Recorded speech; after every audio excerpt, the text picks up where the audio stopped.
නමෝ තස් භගවතු අරහතු සම්මා සම්බුද්දස්ස නමෝ තස් භගවතු අරහතු සම්මා සම්බුද්දස්ස නමෝ තස් භගවතු අරහතු Samma Sambuddhassa. Homage to the Blessed One, Worthy One, fully enlightened Buddha. Dear friends in Dhamma, the Lord Buddha once said, Puttha Vattu Manusthana, the most precious, the most valuable treasure the parents, the humans are having are their children. The parents love their children so much, and also they expect many things when they are bringing up their children. So it is a great responsibility and also great burden for the parents to build and also develop very good, very well-mannered, well-disciplined children so that they are presented to the world. They are very good citizens of a country. They are very dutiful and beautiful sons and daughters of a country. Therefore, Buddha has explained in Singalovada Sutta, in order to have good children, there are 5 basic duties towards their sons and daughters. These duties are responsibilities of the parents. The first duty is, in Singalovada, it is said, Papa Nivareti. Papa means demeritorious deeds, unskillful deeds, unwholesome deeds. So, dear friends, if any act is going to harm yourself and harm others, and motivated by greed, hatred, delusion, if such actions can be called in simple terms papa or unwholesome, unskillful deeds. So, as parents, the first and foremost duty of the parent is to prevent your children doing harm, wicked, cruel, bad, unwholesome deeds for themselves and also to the society. So, how to dissuade them, how to discourage them doing evil things? So, the parents are the first teachers. That is why before they go to the formal Montessori and primary education, the parents has enormous amount of power, authority and time to look after and upbring these children in a nicer, better, well-mannered, well-disciplined way. In one Jataka story, there was a prince, and this prince was very arrogant, very proud of his kingdom and his father. So this prince was sent to a college in another city. It was a residential educational institute, and he has to go and meet the teacher with all those presents and gifts for the teacher. So he went, and having looked at the bodily features, the teacher understood this child is little bit callous, little bit don't have any gratitude.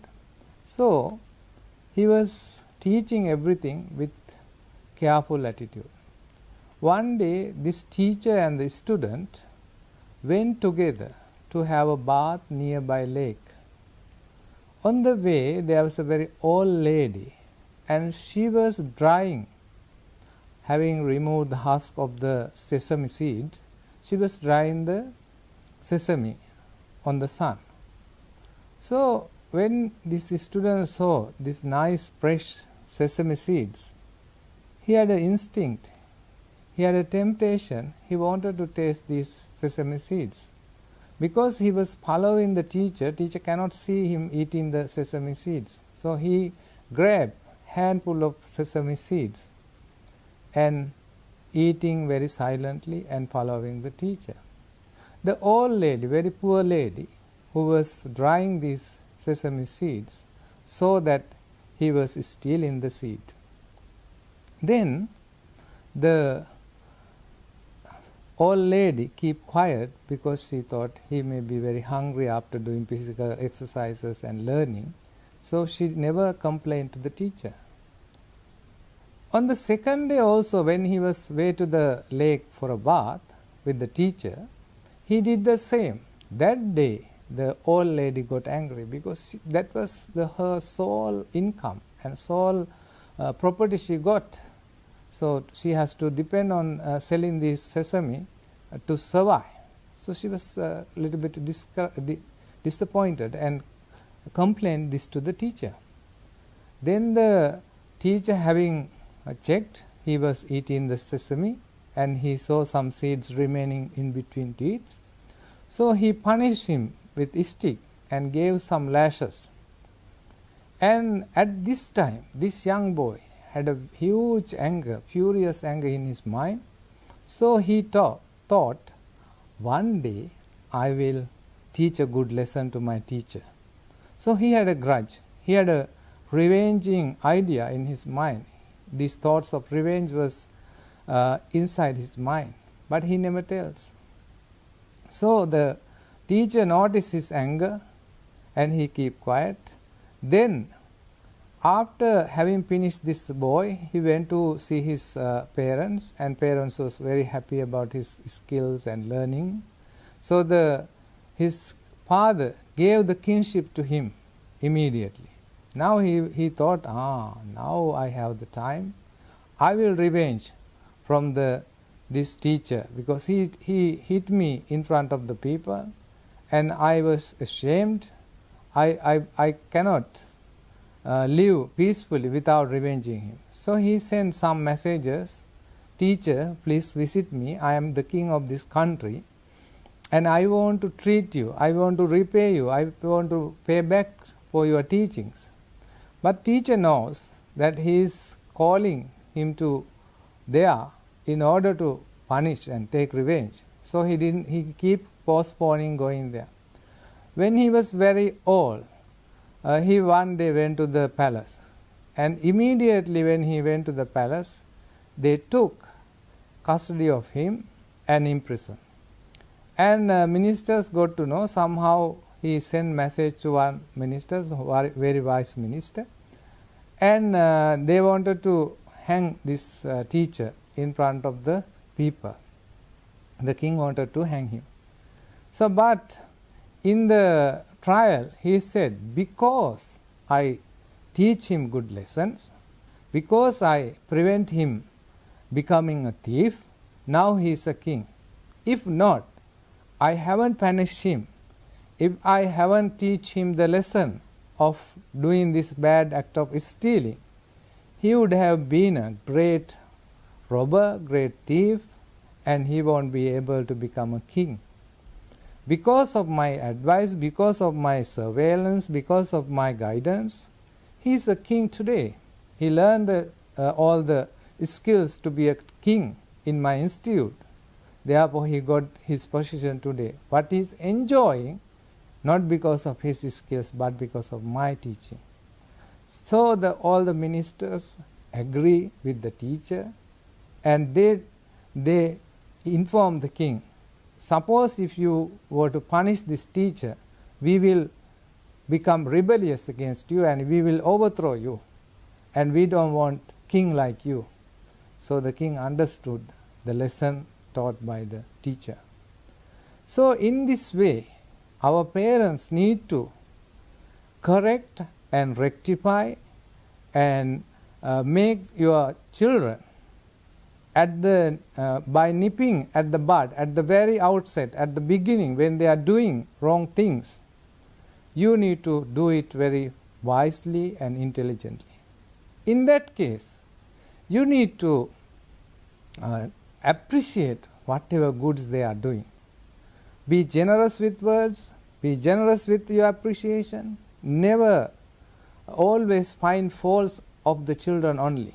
Most of the parents find faults of their children, but they never see the good side of the children. So it is like you are growing some seeds in a plant nursery. If you only nourish the weeds, weeds will become the good cultivation.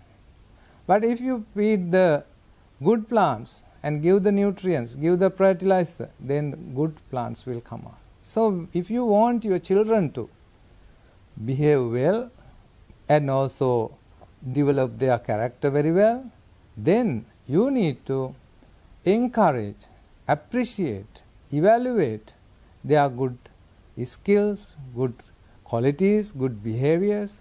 Always praise in front of them. If they have any wrong, bad deeds doing, you must tell them privately and discourage doing them.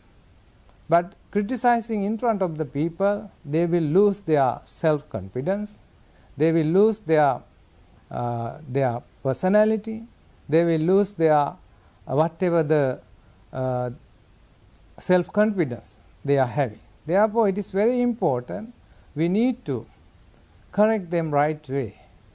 It is not only we correct them, we must correct them in a right way.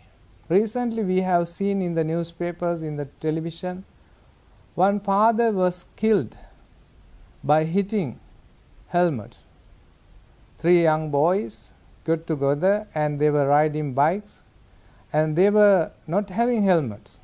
And this father, who was a husband of a teacher, and these 3 children, young adolescents, they were the students of his wife, so he gave some good advice: don't ride motorbikes like this without helmets. It's so dangerous. We see every day in Sri Lanka more than 5, 6, 8 people die in road accidents. Because he gave this very wise and good advice, they got angry. They began to hit this father, and finally he succumbed to his this torture and this hitting. Therefore, friends, Buddha said, if you want to see that if parents are giving good advice, how we should look at that advice? Buddha said, Nidinang vapavattara. You must look at this advice, you must take this advice as such that somebody is showing you a great, invaluable treasure. If somebody is showing you enormous amount of diamonds, gold, silver, heap of gold, heap of silver, heap of diamonds, you will be rejoicing. You will be very happy and elated because you are getting such an enormous amount of wealth. So in the same way, if you want to become a very good son and daughter, always try to listen to these good advices coming from our elders, our teachers, from our parents. Never ignore them, never listen to them carelessly. Sometimes when somebody is giving you advice, they always listen to them very carelessly. They don't pay very much attention, good attention. The second duty Buddha has taught is the kalyane niveseti. It is not sufficient, it is not enough that we will prevent our children doing bad, wicked, cruel things, and also we must encourage them to do more and more good. So this is the second duty. We must encourage, we must establish, we must promote their good deeds and good habits. So one time Buddha was offered a very great monastery called Jetavana. This monastery was operated by a great merchant, a trader, millionaire. So he had a son. This son was loitering around, he was a womanizer, and he didn't do any good deeds. Actually, father was a daily alms giver to the Buddha and his disciples. In his home, more than 2,000, 1,000 monks receive daily food from his house. But his son, useless and never go to listen to the teachings of the Buddha, and never associate monks, never associate the teachings of the Buddha. So this father decided a strategy to encourage his son to learn Dharma. So one day he told his son, "Dear son, I want you to listen Dhamma, and if you go and listen Dhamma from the Buddha, I will give you 1,000 gold coins." He was so happy, he was so elated, he wanted to enjoy with this money, so he said, "Yes, father, I will go and listen to the teachings of the Buddha." He readily went. He went there and just sitting down, not concentrating what Buddha was teaching. His just sole purpose, sole idea, main idea was to grab the money from the father and enjoy with friends. So first day he went, listened to the Dhamma. The father asked, "Did you remember any words of wisdom from the Buddha?" No, he didn't remember. But the father never say anything, never discourage him, never say anything, and he gave the promised 1,000 gold coins. Second day he said, "I will give you 2,000 gold coins, but you have to remember something from the teachings of the Buddha." He readily agreed. It was so easy, it was so nice. Stay with the Buddha 1 or 2 hours, listen to his teachings, and he will get 2,000 gold coins. So happy.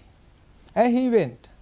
And specifically Buddha knew that he is coming to here to listen to the Dharma and learn and also remember some words of wisdom of the Buddha. But Buddha determined, he make a determination, may he understand what he is saying, but may he not remember anything I am teaching. So he was listening and tried to remember. But he began to understand what is the teachings, and finally the sermon was over. He went home, and father was about to give the 2,000 gold coins. He said, "I don't want." He learned the Dharma. He understand the value of the Dharma, and he rejected accepting the 2,000 gold coins.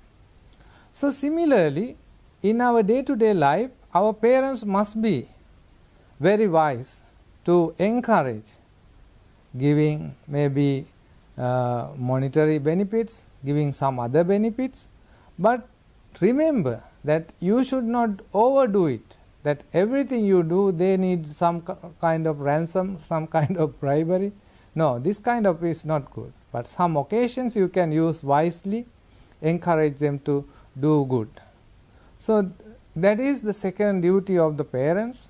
And third duty is to giving them a good education.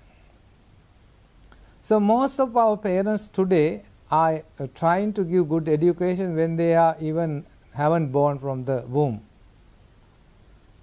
The third duty is that. First and second is to prevent from them doing bad, and second one is to do good. So these are the very important duties of parents. Therefore, in modern education, we are always considering about the facts and information. The facts and information are readily available in the internet. Everybody can learn these facts and information, not like before. Everybody can gain the knowledge through internet, through the modern communication methods. Therefore, don't worry about that. But in Western countries, in some countries, they are using, especially the Buddhist meditation, the mindfulness, to teach the children to increase the span of level of concentration. So in order to learn, we need to be a good listeners. In order to be good listeners, we must be able to concentrate. If your mind is always restless and always running here, running there, it's very, very difficult for us to have a good learning. So therefore, in order to have a good education, it's also important to teach and learn good meditative methods. Therefore, and also how to build our character in our educational life. For example, in Karaniya Metta Sutta, Buddha has explained that we need to develop straightforward, upright, gentle, and contented. These are some qualities those who need a peaceful life. One mother in Canada, she had a 3-year-old. She wanted to start a Super Fun family project because she knew in this world we know that more than 220 million children are in danger or in stress or in depression or in anxiety because of this modern civilization results. So she wanted her son to be a very happy child. She thought of a strategy and she started a Happy Fun family project giving 365 days a year. That means each and every day her 3-year-old child must give something. So she decided this giving either to the people, either to animals, either to the environment, to the world. So the 3 aspects in her giving. She told her son, son, we are going to start this Super Fun family projects. So I started on her birthday, and she made a very big cake, and she wanted to give these cakes to his son Nick's immediate family members, some children in the children home. And from second day, then the mother asked, then the child asked from the mother, how many days in a year? Because he even not aware how many days.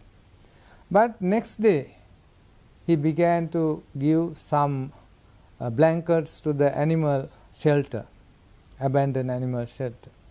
On the third day, he began to go to the sea with the mother, and for 3 minutes they collect all the rubbish and garbage in the sea shore, and the 4th day they bring all this garbage to the home and they separate it out and learn recycle. So this Nick were able to learn at the age of 3 to recycling even.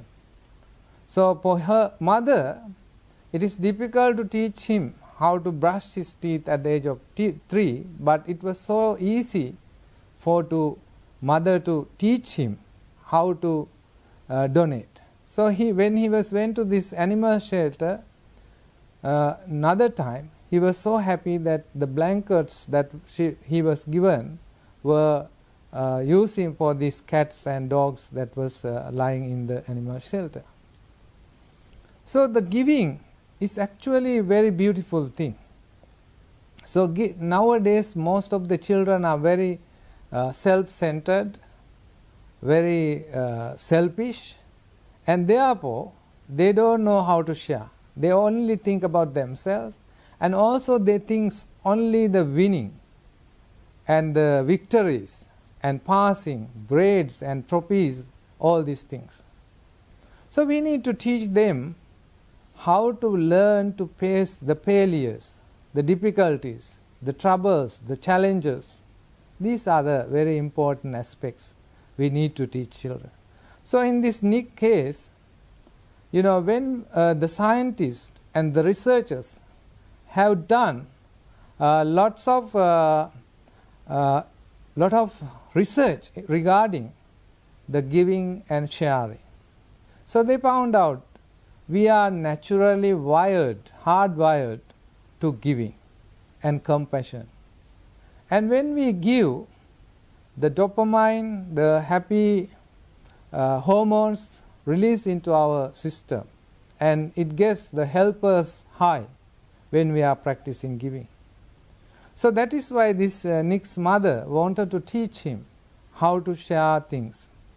So, dear friends, in Dhamma, we need to teach our kids. So, when we are giving, other three hormones also secrete into our bloodstream, into our body, and giving us the calm and peaceful life, and also gives us the reduce, because when we are giving, it reduces our cortisol level. Cortisol is the one who transmit the stress, increase our stress level. When we practice giving, it decreases our stresses.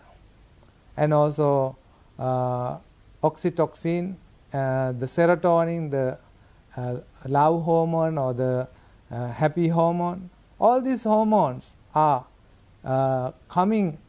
getting into our bloodstream and making us more happier.